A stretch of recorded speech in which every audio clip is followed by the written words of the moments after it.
Yep. I told you. That's all I can really say.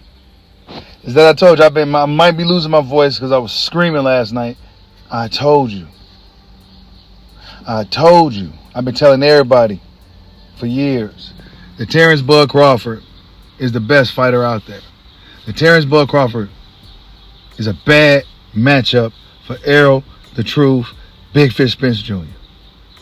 I've been saying it for a long time on both channels. Those of you who've been following your boy since day one, I've been saying it since day one.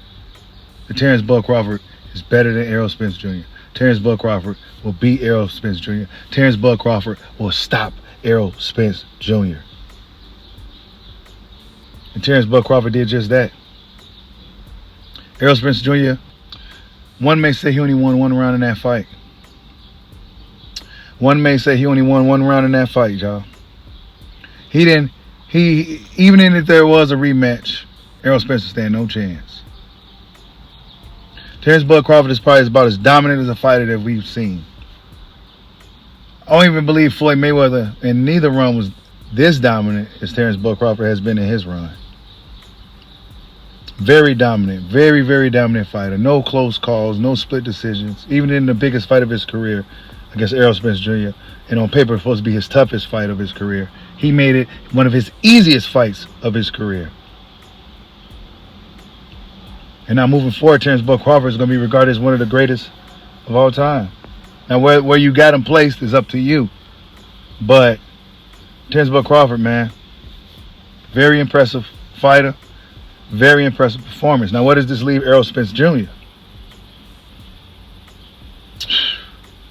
One would question, is he going to be the same fighter? Because not only did he get thoroughly outboxed and beaten, but he got stopped too. Dropped multiple times in a fight. I mean, I wonder where all the other channels at. The channels that's bigger than your boy Bushido that's been slandering Terence Crawford for years and saying that Errol Spence this and that. And now, where they at? Your boy Bushido been telling you guys for years, man. A lot of you guys already know. A lot of you guys already know that Terence Crawford was that guy. He just needed the right opponent. A masterclass performance from Terence Bud Crawford, man. What's next for Bud Crawford? Deron Boots Ennis. I think he'll beat Boots. I think he'll beat Deron Ennis. But he'll have to hop on Deron Ennis soon. Keith Thurman. I think that's a good fight. I think he'll beat Keith. Jermell Charlo, but he's tied up with Canelo Alvarez. Will Jermell come back down to avenge Errol Spence Jr.? I think Crawford beats Jermell too.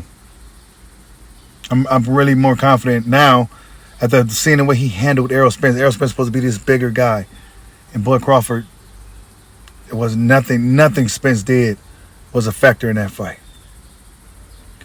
Spence didn't have no advantages going into this fight. And didn't I tell you guys that going in?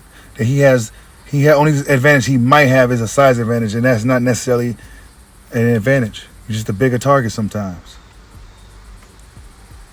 And Terence Crawford picked him apart. He beat him up like nobody has ever beaten up Errol Spence before. And this raised the question to some guys that have been wondering for years, was Errol Spence a media creation? The man down, all the chanting and ranting and the quotes and, you know. But then he gets in there with a killer like Terence Crawford, and it looked like he never fought a professional fight in a day in his life. But really, for me, right, just a bad stylistic matchup. Terence Bud Crawford, just a bad stylistic matchup. That's what it boils down to.